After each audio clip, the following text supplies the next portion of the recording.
The storm had returned to the city, heavier this time, its thunder crawling across the skyline like a warning. Julian Cross hadn't slept for 3 nights. The ticking of the pocket watch was relentless, echoing from room to room, whispering through the walls, embedding itself in his heartbeat until he could no longer tell where his pulse ended and the ticking began.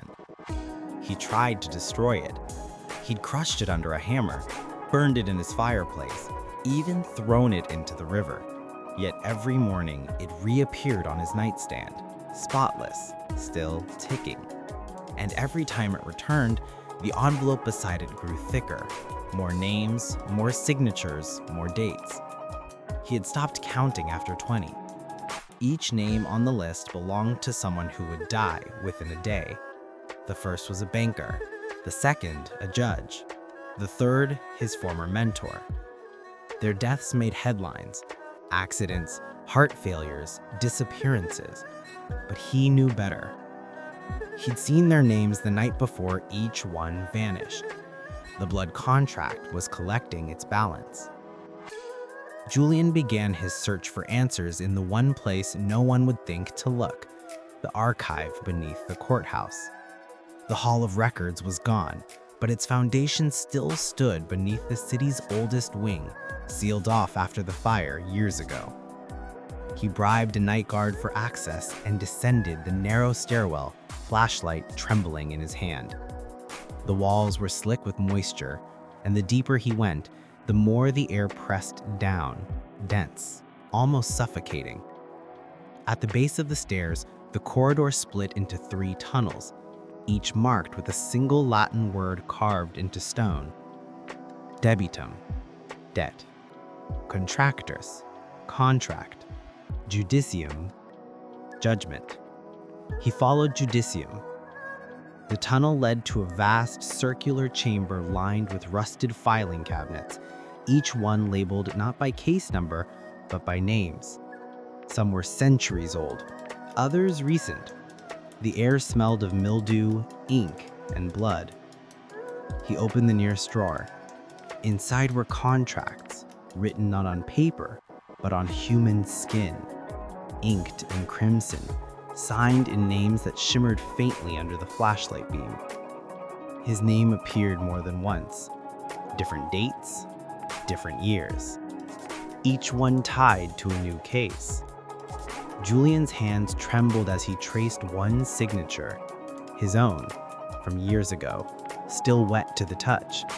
And beside it, stamped in deep scarlet wax, the same sigil he'd come to dread, the seal of the Arbiter. As he moved deeper into the chamber, the sound of ticking returned, multiplied now, surrounding him, echoing through the metal drawers. He turned a corner and froze. At the center of the room stood a table.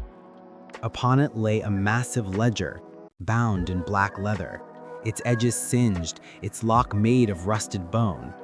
The title, carved into the cover, read simply, "The Ledger of Souls." He reached for it.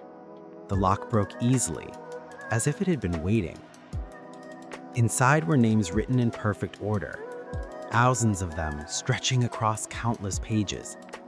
Each one bore a symbol beside it, a circle for the living, a cross for the dead. And among them, scattered sparsely, were names marked with the slit-eye sigil. He found his again, but next to it, the circle wasn't crossed. Instead, the page beneath it had begun to bleed. The blood spread slowly across the parchment, forming words he hadn't written. The debtor seeks escape. The Arbiter does not forget. He dropped the book, stumbling backward. The floor beneath him trembled. The drawers began to rattle, one by one, opening in sequence, thousands of sheets fluttering into the air like wings. The air filled with the rustle of contracts.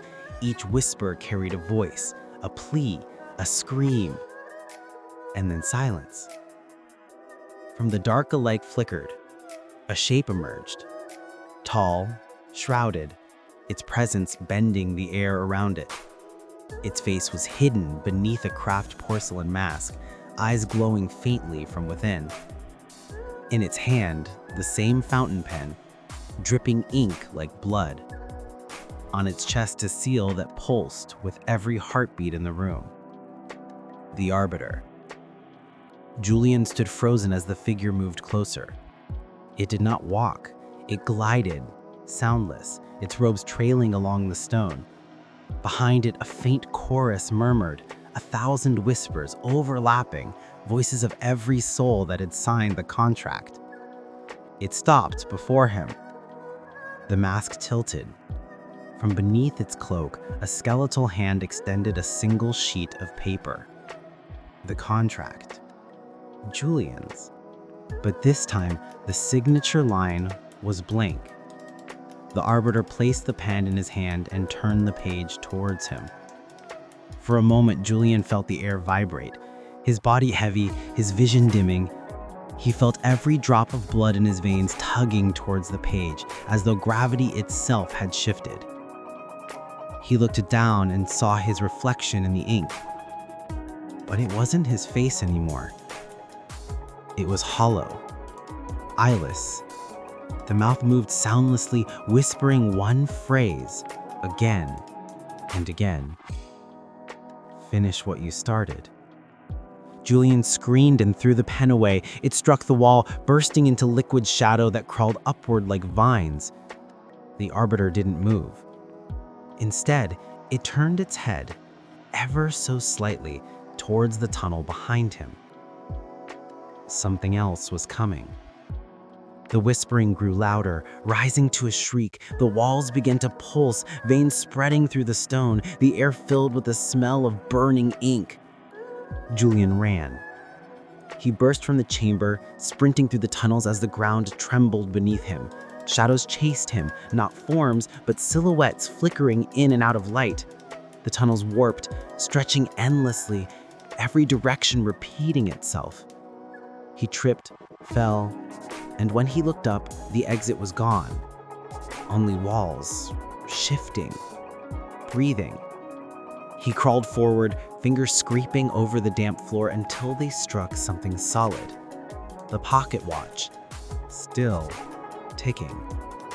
He held it close to his ear. The ticking slowed. And then, it stopped.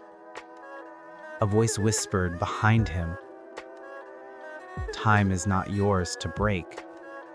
And when he turned, the tunnel was gone. He was standing once again in his office, drenched in sweat, the city's skyline visible through the rain. The watch sat on his desk, open, motionless. The envelope beside it was gone. In its place, a small black book. He opened it. Inside were blank pages, save for one line written across the center in his own handwriting. To cancel the contract, collect what you owe. Beneath it, a single name. The Arbiter. Julian realized then that the balance wasn't just to be paid, it could be reversed. But only if he found the one who had written the first contract, the originator, the Arbiter before the Arbiter, the true author of the blood contract. And for the first time since it began, Julian felt something stir beneath the fear. Resolution.